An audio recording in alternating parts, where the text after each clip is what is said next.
Welcome students, very short process, একদম সহজ করে ভাবো। আজ ক্লাসটা একটু অন্য ধরনের। বোর্ড প্লাস এন্ট্রান্স একসাথে প্রিপারেশন কিভাবে নেব? দেখো, এটা সবার মনে প্রশ্ন, যারা সদ্য 11-এ স্টার্ট করছো পড়াশোনা।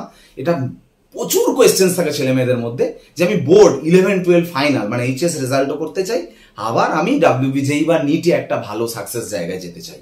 তো এটা একসাথে কিভাবে করব? এটা সবার মনে কোয়েশ্চেন। তো সেখানটা আমি ফার্স্ট একটা কথা বলবো। দেখো, প্রত্যেকেই প্রথমেই যেটা একটা চিন্তা মাথায় নিয়ে নেয় যে আমি বোর্ডের পড়ার জন্য একটা আলাদা টিচার রেখেছি, আর এন্ট্রান্স ডাব্লিউবিজেই নিটের জন্য আমি আলাদা টিচার রেখেছি। কিন্তু দেখো, আমি যদি বলি আমার নিজস্ব, তুমি যদি মতামত নিতে চাও, ধরো একটা সাবজেক্ট কেমিস্ট্রি, সেই কেমিস্ট্রির জন্য তুমি বোর্ড লেভেলে যেখানে পড়তে যাচ্ছ সেখানে যে চ্যাপ্টারটা পড়াবেন স্যার, এন্ট্রান্স যেখানে পড়তে যাচ্ছ সেখানে সেই স্যার নাও সেই চ্যাপ্টার পড়াতে পারেন, অন্য চ্যাপ্টার পড়াচ্ছেন হয়তো। আবার স্কুলে যাবে যেখানে, সেখানে আবার দেখা যাবে আলাদা চ্যাপ্টার শুরু করেছে। ভাবো, কেমিস্ট্রির জন্য 3টে চ্যাপ্টার স্টার্ট হচ্ছে একই সময়, ফিজিক্সের জন্য তাই, বায়োলজির জন্য তাই, ম্যাথের জন্য তাই। যদি তুমি সেই লেবারটা নিতে পারো কোনো অসুবিধা নেই, কিন্তু বেশিরভাগ ছেলেমেয়েরা কিন্তু সেখানটাই প্রবলেম হয়ে যায়। একই সাথে 3টে চ্যাপ্টারটা কিভাবে নেবে? এটা তো সমস্যা। তুই ভাবো, একটা চ্যাপ্টার ডেপথে পড়বে কি, একই সাথে 3টে চ্যাপ্টার শুরু হয়েছে, মানে কতটা লেবার দিয়ে পড়াশোনা করতে হবে। যারা এই অবশ্যই এটা পারে, অনেকে পারে, একদম নো ডাউট এটা পারে। যারা পারে কোনো অসুবিধা নেই। যাদের ক্ষেত্রে এটা বড় প্রবলেম হয়ে যাচ্ছে, আগে থেকে ভেবে নাও, তাদের ক্ষেত্রে কিন্তু এটা করা উচিত নয়। তারা একটা যে সময়ে যে সাবজেক্টের একটা চ্যাপ্টার শুরু হবে সেইটাই পড়াশোনা করবে। তার মানে তোমাকে সেই টিচারের কাছে যেতে হবে যে টিচার বোর্ড লেভেলও পড়াচ্ছে, এন্ট্রান্সও পড়াচ্ছে, মানে একই সাথে প্রিপারেশন। দেখো, একটা কথা বলি, তোমাদের মনে এই সংশয়টা আছে যে বোর্ডের সিলেবাস আলাদা, এন্ট্রান্সের সিলেবাস আলাদা। মোটেই নয়। ডাব্লিউবি, সিবিএসই, আইসিএসই যাই হোক না কেন, কোনো বোর্ডের সিলেবাস আর এন্ট্রান্সের সিলেবাস সেম, অ্যাপ্রক্সিমেটলি 5% এদিক ওদিকটা ভাবা যাবে না। সেম সিলেবাস, শুধু কোশ্চেন প্যাটার্ন আলাদা, আর একটু যেটা পড়ছো সেটা একটু ডেপথে ভাবনা চিন্তাটা, নলেজটা একটু আলাদা নিতে হয়। একই পড়াই যদি আমি এইচএস লেভেলের পড়াশোনা আসে সেটা একটু লো স্ট্যান্ডার্ড, নিটের পড়াশোনাটা একটু আপ স্ট্যান্ডার্ড। কোন সিলেবাসটা আলাদা, একটু হয়তো সামান্য চেঞ্জ আছে, উল্টে কম আছে নিটের সিলেবাস আমি বলবো। তো সেখানে তাহলে তোমাদের যেই ভাবনা চিন্তা যে আলাদা পড়া, এটা কিন্তু নয়। এটা প্রথমেই মাথায় ঢুকিয়ে নাও, একই পড়াশোনা, শুধু কোশ্চেন প্যাটার্ন আলাদা, একটু নলেজটা একটু বেশি বেশি নিতে হয়। যে কোশ্চেনটা হয়তো একটু সহজ করে পড়ে এইচএসে, সেটা একটু কঠিন করে হয়তো নিটে পড়ে বা ডাব্লিউবিজিতে পড়ে, এটা ভাবতে হবে। তাহলে তুমি যে চ্যাপ্টারটা পড়ছো সেই চ্যাপ্টারের উপরই তো প্রশ্ন আসবে এইচএসে, সেই চ্যাপ্টারের উপরই ডাব্লিউবিজিতে প্রশ্ন আসবে, সেই চ্যাপ্টারের উপরই নিটে প্রশ্ন আসবে। তাহলে তোমার কি দরকার? বইটা যখন পড়ছো, টেক্সট বুকটা পড়ার সময় তুমি টেক্সট বুক থরো পড়ছো যখন, বা নোটস যাই হোক না, স্টাডি মেটেরিয়াল যা কিছু পড়ছো, পড়ার সাথে সাথে তুমি যেহেতু এন্ট্রান্স তোমার টার্গেট, সেই এন্ট্রান্সে প্রিভিয়াস ইয়ারে যে কোয়েশ্চেন্স গুলো এসছে, সে ডাব্লিউবিজেই হোক আর নিটে হোক, সেই কোয়েশ্চেন অ্যান্সার গুলো করে নেবে, কোয়েশ্চেন অ্যান্সার গুলো নিজে নিজে। তুমি যদি একটা চ্যাপ্টার থরো পড়ো, এই চ্যাপ্টারটা আমি পুরোটা পড়েছি, যে কোনো চ্যাপ্টার হতে পারে, সেইটা পড়ার পর প্রিভিয়াস ইয়ার আমি খুললেই তো 10 ইয়ার্সের আমি তো এইচএস এর কোয়েশ্চেন পেয়ে যাবো, বা 11 ফাইনাল যাই হোক না পেয়ে যাবো। ওই চ্যাপ্টারের উপর আমি প্রিভিয়াস 20 ইয়ার্সের নিটের কোশ্চেন পেয়ে যাও, আমি করি।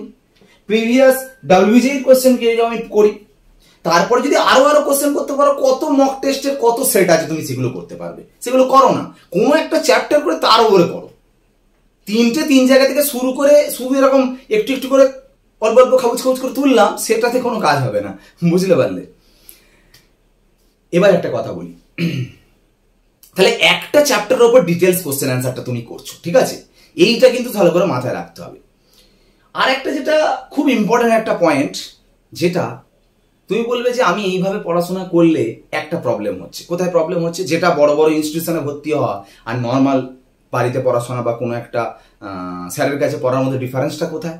যখন তুমি এন্ট্রান্স পরীক্ষায় বসবে, তখন কিন্তু একটা সাবজেক্ট পরীক্ষা হবে না। কিন্তু তুমি যখন বোর্ড লেভেলের পড়াশোনা হচ্ছে, যেদিন কেমিস্ট্রি পরীক্ষা সেদিন কেমিস্ট্রি এক্সাম।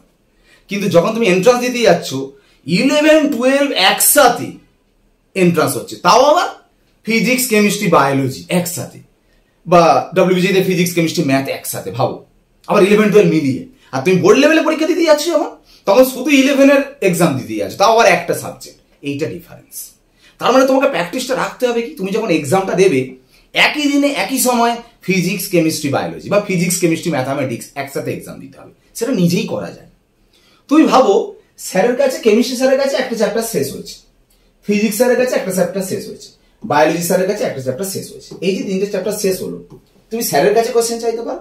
আর নাহলে তোমার কাছে অনেক বই আছে, টেক্সট বই বলো বা কোশ্চেন ব্যাংক বলো বা যে কোনো তুমি এন্ট্রান্স লেভেলের যে কোনো প্রিভিয়াস ইয়ারের কোশ্চেন বলো বা সেটের কোশ্চেন বলো, যা কিছু তোমার কাছে আছে। তো তুমি কি করবে, যে চ্যাপ্টারটা কেমিস্ট্রিতে শেষ হয়েছে, ফিজিক্সে শেষ হয়েছে, বায়োলজি শেষ হয়েছে, সেই চ্যাপ্টারের উপর তো অনেক কোশ্চেন আছে। তো সেই কোশ্চেন থেকে তুমি নিজে থেকে 15টা কোশ্চেন সিলেক্ট করো, এখান থেকে তোমার নিজের মতো বেছে 15টা কোশ্চেন সিলেক্ট করো, এখান থেকে 15টা সিলেক্ট করো, নিজে 45টা কোশ্চেন বাঁচো, 45 নাম্বার অফ কোশ্চেন বাঁচো। বাছার পর সেইটা নিজে থেকে করো, অ্যান্সার করে বইয়ের অ্যান্সারটার সঙ্গে মেলাও, কত পাচ্ছ নিজে দেখো। এইভাবে দেখো, মানে এক্সামটা দেওয়া প্র্যাকটিস করো, 3টে সাবজেক্ট একসাথে নিজে নিজেই করো।